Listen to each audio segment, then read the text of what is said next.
Hello guys, আসসালামু আলাইকুম। আমি রাজিয়া ডেইলি ব্লগ চ্যানেল থেকে প্রতিদিনের মতো আবার একটা ভিডিও নিয়ে হাজির হয়ে গেলাম। দেশ এবং দেশের বাইরে যে যেখান থেকে আমার এই ভিডিওটা দেখছেন অবশ্যই লাইক দিয়ে পুরো ভিডিও দেখবেন। ভালো লাগলে অবশ্যই সুন্দর একটা কমেন্ট করবেন। তো ভিডিওর শুরুতেই দেখতে পারছেন 3টা পেঁপে নিয়ে এসেছে আপনাদের ভাইয়া বাজার থেকে। তো পেঁপের কিন্তু প্রচুর ভিটামিন আছে, আর যে কোনো ডাক্তারের কাছে গেলে কিন্তু ভালো মন্দ খাইতে কইলে কিন্তু পেঁপের নামটার আগে বলবে। তো পেঁপের কোনো বিকল্প নাই। তো 3টা পেঁপে, একটা পেঁপের ভিতরেও কিন্তু একটা বিচি ছিল না। জানি না এই গাছটা কেমনে চারা হয়েছে বিচি ছাড়া। তো এর জাত মনে হয় বিচি ছাড়া তো গাছ হবে না। তো আমার হাজব্যান্ড বলছে এটা বেটা গাছের পেঁপে, বেটা গাছে নাকি পেঁপের কোনো বিচি হয় না। জানলে অবশ্যই কমেন্টে জানাবেন। তো পেঁপে মোটামুটি বেশি মিষ্টিও না, আবার যে বেশি তাও না, খেতে ভালোই লেগেছিল। পেঁপের কালারটাও কিন্তু মাশাআল্লাহ অনেক সুন্দর। তো ভিডিওর শুরুতেই ছোট্ট একটা রিকোয়েস্ট, পুরো ভিডিও দেখবেন। আর পেঁপে খাওয়ার পরে আমি কোথায় যাই কি করি অবশ্যই ভালো লাগবে আপনাদের। আর আমি যে এই যে ঢাকা শহরে যে জমি রাখছি, অনেক দিনের স্বপ্ন ছিল যে আমি ঢাকা শহরে কিছু জমি রাখবো। তো আমার স্বপ্নটা কিন্তু অলরেডি পূরণ হয়ে গেছে আল্লাহ পাকের ইচ্ছাইতে। আমার কিন্তু স্বপ্ন আছে আমি ছাদ দিয়ে বাড়ি করব, ছাদে কিন্তু বাগান করার আমার অনেক ইচ্ছুক। আমার কিন্তু গ্রামে বাড়ি আছে, সব আছে, কিন্তু ছাদে মানে আমার বাগান করার অনেক ইচ্ছে। যেহেতু আমরা ঢাকা শহরে থাকি, ব্যবসা আপনাদের ভাইয়ের ব্যবসা বাণিজ্য ঢাকা শহরেই, ছেলে মেয়ে ঢাকা শহরেই বড় হইতেছে। তে ভাবলাম যে কিছু কিছু করে টাকা জমায়া যদি 2-4 শতক জায়গা কিনে যদি বাড়ি করতে পারি তাহলে তো মন্দ হয় না। তে যে কাজ সেই কথা। একটু একটু করে টাকা জমাইতে জমাইতে কিন্তু আমি অলরেডি 4 শতক জায়গা কিনছি 20 লাখ টাকা দিয়ে। তো সেই জায়গাটায় আমি দেখতে যাব আর কিভাবে বাড়ি করলে জায়গাটা সুন্দর হইব, আর কি বাড়িটা সুন্দর হইব আমি একটু দেখতে যাব। তে আপনারাও আমার সাথে চলেন, দেখতে অবশ্যই ভালো লাগবে। তো যে কোনো জিনিস কষ্ট করলে কিন্তু কষ্টর ফল পাওয়া যায়।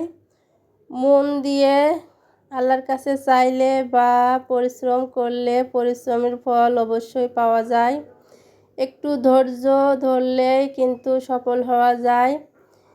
বিশেষ করেন এক সময় কিন্তু 50 টাকা ছিল না আমার হাজব্যান্ডের কাছে বাজার করার মতো। তো মাশাআল্লাহ পরিশ্রম আর কষ্ট আর ধৈর্য ফলে আমি কিন্তু 20 লাখ টাকা দিয়ে অলরেডি জায়গা কিনেছি। আর আপনাদের ভাইয়ার ব্যবসাও আল্লাহর রহমতে ভালো চলতেছে।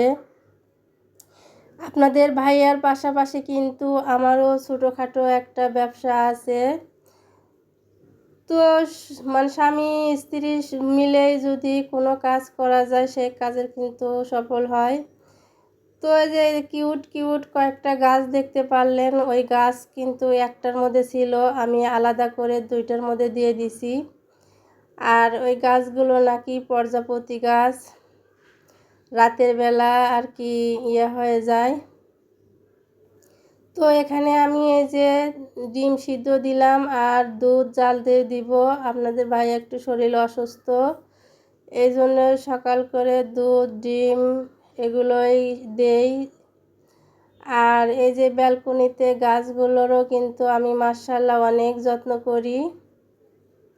আমার এই যে মানি প্ল্যান্ট গাছগুলো মাশাআল্লাহ অনেক সুন্দর হইতেছে। আমি কিন্তু একটা ডাল থেকে অনেকগুলো চারা তৈরি করেছি। এই যে এখানেও কিন্তু ডাল চারা দিছি, এই যে এখানেও দিছি। তো মানি প্ল্যান্ট গাছ কিন্তু খুব সহজেই চারা তৈরি করা যায়। যত খুশি তত চারা আপনি তৈরি করতে পারবেন। আর গাছে কিন্তু আমি এই যে আমার চাল ধোয়া পানি, ডাল ধোয়া পানি এগুলোই ব্যবহার করি। এতে গাছগুলো কিন্তু মাশাআল্লাহ আমার অনেক সুন্দর থাকে। আর বিশেষ করে গাছ আমার অনেক পছন্দ। আর ঢাকা শহরে মানে জমি নেওয়ার কারণই হলে আমার একটা ছাদের দরকার। বাড়ি জানতাম আমার একটা ছাদের দরকার।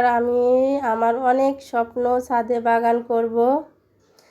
তে আল্লাহ পাক জানি না আমার স্বপ্নটা পূরণ করবে কি না, তবে চেষ্টায় থাকব, পরিশ্রম করব সৎ পথে।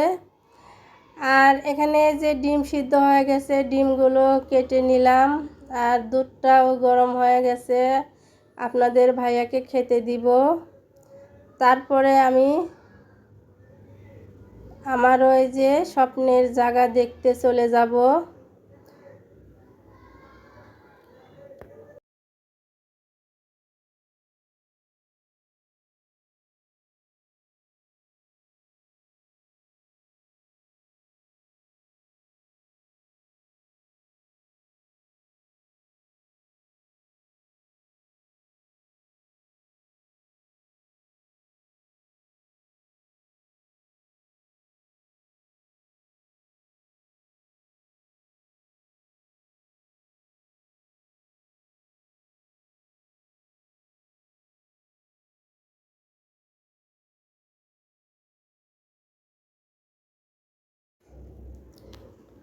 তো আমি কিন্তু অলরেডি বেরিয়ে পড়ছি।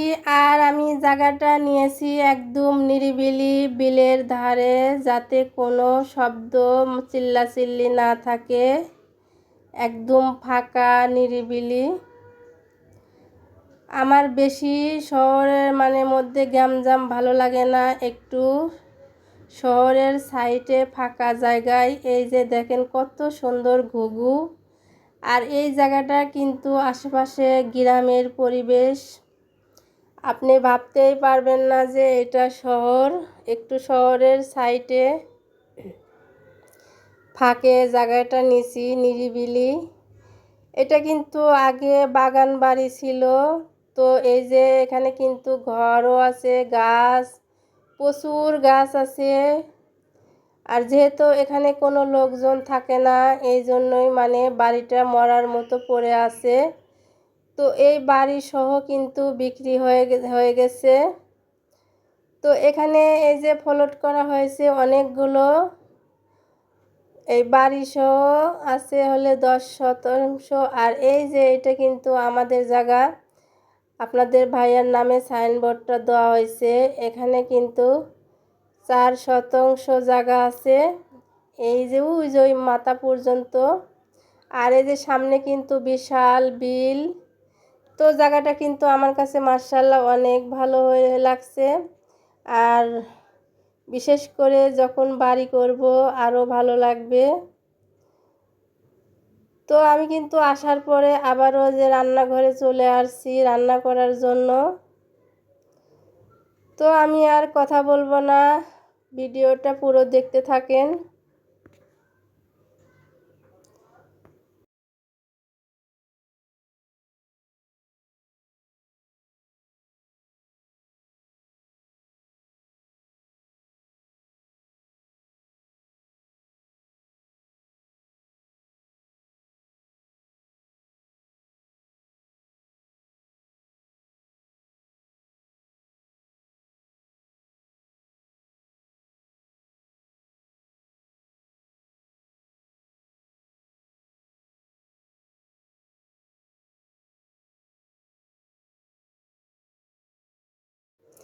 এখানে একটু মূলের শাক ভাজি করে নিব। আর মোয়া মাছ দিয়ে আলু দিয়ে আর কি চচ্চড়ি করব।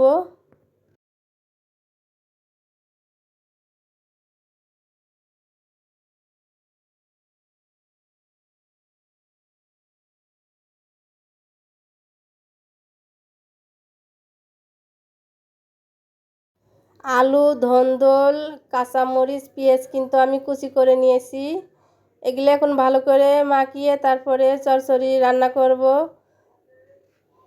তো ভিডিওটা আমি এখানে শেষ করে দিব। সবাই ভালো থাকবেন, সুস্থ থাকবেন। ওকে, আল্লাহ হাফেজ। পরবর্তী ভিডিও দেখার জন্য আমন্ত্রণ রইল।